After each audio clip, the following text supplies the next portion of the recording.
मगर the rich के shape में जो रिच पीपल है वो अपना हिस्सा टैक्स में एज ए नेशन नहीं भर रहे हैं। ये तो उम्मीद, ये तो फैक्ट है, वो एक्सेप्ट करना तो पड़ेगा। देखिए सर, मैं मानता हूँ कि बहुत सारे निवेशक लोग देख रहे होंगे, लेकिन जो सच है वो उस पर तो हम बात करेंगे। हम तो सच वाले सवाल पूछते हैं। एक तर्क ये बिल्कुल सही है कि इन लोगों ने बहुत पैसे बनाए हैं तो टैक्स इनको ज़्यादा देना चाहिए, लेकिन दूसरा ये कि अगर बार बार उन्हीं को जाके हम मिल्क करने लगेंगे, वो भी थोड़ा सा ठीक नहीं कि ना, जब भी कुछ कमी पड़े चलो उन्हीं के पास चलते हैं, वसूली कर लेते हैं। तो इसमें एक सामंजस्य बिठाने की जरूरत है, लेकिन डर एक बना हुआ है कि बहुत पैसे बनाए लोगों ने तो वहाँ से एक वसूली हो सकती है, ये एक डर। अभी सर इसको और ओपन करेंगे, जरा टैक्स ग्रुप पास चलते हैं। शरद जी, क्या खाने वाले 10 लोग हैं, कमाने वाला एक, जो एक आम घर की उपमा दे रहा हूँ मैं, पैसे कम है, 47 लाख करोड़ का बजट है, 38 लाख करोड़ उसमें टैक्स से आते हैं, 10-12 लाख करोड़ राज्यों को चले जाते हैं, तो बचता कुछ नहीं केंद्र के पास। तो आपको लगता है कि जो डर अभी दिखा रहे थे सुनील सर, ये डर हकीकत में बदल सकता है क्या? मार्केट वाले बहुत सवाल पूछ रहे हैं हम लोगों से।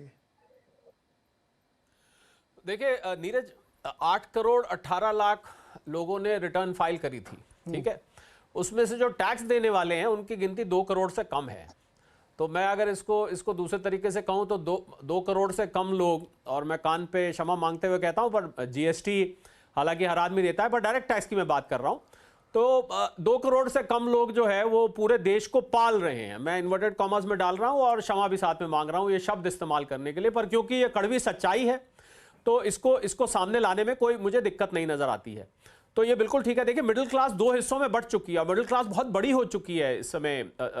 नीरज, जब GYAN का नारा दिया गया था, ज्ञान, गरीब, युवा, अन्नदाता और नारी, 4 लोगों की, तो मैंने उसमें डायमेंशन ऐड किया। मैंने कहा इसको आप ज्ञानम कर दीजिए। हालांकि नारियां और युवा उसमें आते हैं, कि इसमें आप मिडिल क्लास एक डायमेंशन जोड़ दीजिए, क्योंकि मिडिल क्लास जो 60-70 करोड़ की मेरे हिसाब से इस समय हो चुकी है। तो अगर उसको 2 हिस्सों में हम बांटते, एक टैक्स पेइंग मिडिल क्लास है नीरज, एक non tax paying middle class है। क्योंकि टैक्स पेइंग मिडिल क्लास का तो मैंने आपको गिनती करवा दी, और बाकी की सारी नॉन टैक्स पेइंग है, लाजमी बात है। तो मुझे लगता है कि टैक्स का दायरा या तो आप बढ़ाइए, टैक्स को कम कर दीजिए, टैक्स का रेट कम कर दीजिए, टैक्स का दायरा बढ़ा दीजिए, ज्यादा लोगों को टैक्स में लाइए। और जो लोग टैक्स के दायरे से बाहर हैं वो कौन है? सैलरी वाले तो है नहीं। मुझे तो नहीं लगता कोई सैलरी वाला टैक्स चुरा सकता है, क्योंकि उसका तो एम्प्लॉयर के सोर्स पे कट जाता है।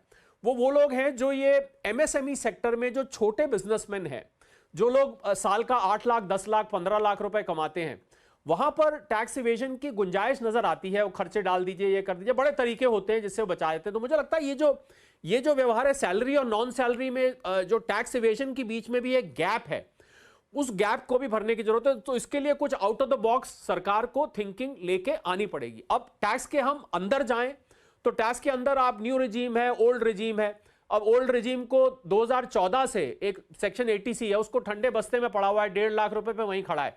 तो मुझे लगता है नीरज के जो सौतेला व्यवहार ओल्ड रिजीम के साथ हो रहा है, और लोग उसमें 75% लोग आज भी ओल्ड रिजीम में है, जबकि उसके साथ इतना सौतेला व्यवहार हो रहा है, फिर भी 75% टैक्स पेयर्स उसी के अंदर बैठे हुए हैं, क्योंकि उन्होंने सेविंग्स कर रखी है।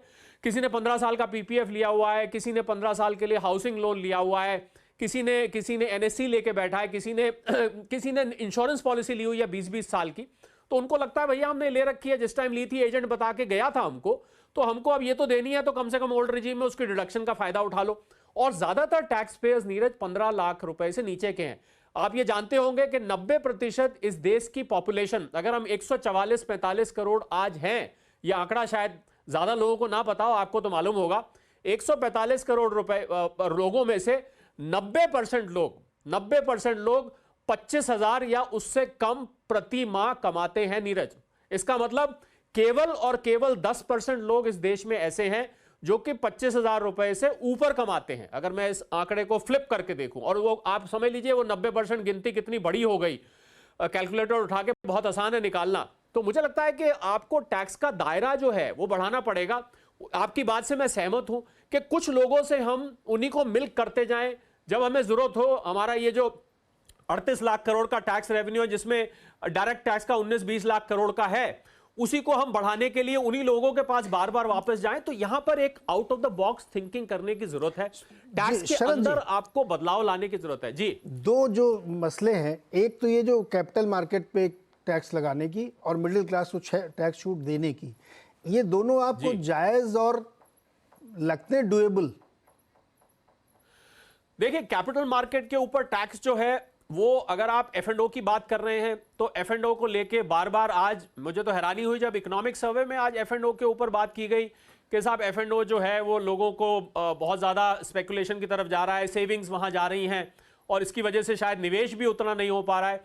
तो मुझे लग रहा है कितनी इसके पीछे रिसर्च है और कितना माइंडसेट टैक्स पेयर्स का पड़ा है मुझे नहीं पता। भले ही 10 में से सेबी का आंकड़ा कहता है कि 9 लोग F&O में पैसे गवाते हैं, पर गवाते हैं ये उनकी निजी चॉइस है, वो कोई अंधे नहीं है, उनको पता है कि भाई गवाते हैं। तो अगर एक दफे आदमी गवाएगा तो ये थोड़ा ना है कि वो सारी उम्र गवाता जाएगा पैसे, वो वहीं रुक कहीं ना कहीं जाके वो रुकेगा और अपने आप को चेक करेगा, या उसका एडवाइजर जो है, उसका ब्रोकर जो है, वो बहुत लोग बैठे होते हैं एडवाइस देने के लिए। तो मुझे लगता है F&O के साथ छेड़खानी नहीं होनी चाहिए, सिर्फ इस बात के रोकने के लिए कि लोग F&O से हट जाएं। दूसरा, आपने मिडिल क्लास के टैक्स राहत की बात करी। मिडिल क्लास को टैक्स राहत की जरूरत है, इसलिए जरूरत है कि अगर आप कंजम्पशन बढ़ाना चाहते हैं, अगर आप चाहते हैं कि और रोजगार उत्पन्न हो, और आज इकोनॉमिक सर्वे में बहुत ही इंटरेस्टिंग आंकड़ा निकल के आया कि मैन्युफैक्चरिंग सेक्टर से, नीरज, नौकरियां उल्टा श्रिंक हुई हैं 2015-16 के मुकाबले। आज तक उसमें नौकरियां कम हुई हैं, और मैन्युफैक्चर अगर थोड़ी बहुत बढ़ी भी हैं तो वो ट्रेडिंग और सर्विसेज इंडस्ट्री में बढ़ी हैं। तो मुझे लग रहा है कि अगर आपको नौकरियां पैदा करनी है तो प्राइवेट इन्वेस्टमेंट को जब तक बूस्ट नहीं मिलेगा, और टैक्स एक ऐसा तरीका है जहां पर आप कंजम्पशन बढ़ा सकते हैं। जैसे ही आप टैक्स में राहत देंगे, लोगों की जेब में पैसे आएंगे तो क्या करेंगे? या वो सेव करेंगे या वो खर्च करेंगे। ज्यादा चांस है कि वो खर्च करेंगे, जो उनका खर्चा रुका हुआ है। किसी ने वॉशिंग मशीन लेनी है, किसी ने कोई बड़ी कार खरीदनी है, किसी ने कुछ छुट्टी पे जाना है, वो उसको खर्च करेगा। और अगर खर्च करता है तो इसीलिए जो इंडस्ट्री एसोसिएशन हैं, उन्होंने भी इस बार, बड़ी हैरानी की बात थी, वित्त मंत्री से जाकर कहा कि आप मिडिल क्लास को टैक्स की राहत दीजिए। तो बड़ी हैरानी हुई कुछ लोगों को सुन के कि भाई इनको क्या लेना है। तो उनको लेना सीधा है, क्योंकि लोगों की जेब में अगर पैसा बचेगा तो कंजम्पशन बढ़ेगी। और इसमें कोई रॉकेट साइंस नहीं है, कोई भी इकोनॉमिक्स पढ़ने वाला स्टूडेंट बता सकता है कि अगर आप कंजम्पशन बढ़ाते हैं तो लाजमी बात है आपकी ग्रोथ बढ़ती है। तो प्राइवेट इन्वेस्टमेंट उससे रुका हुआ है, कंजम्पशन हमारी स्लो है। क्वेश्चन एक वहाँ पे ट्रिकी है, हम लोगों ने इस पर पहले ही बहुत बार चर्चा की, इसको भी और लेके आते हैं। महेश जी हमारे साथ हैं ना, इंडस्ट्रियलिस्ट हैं। Middle class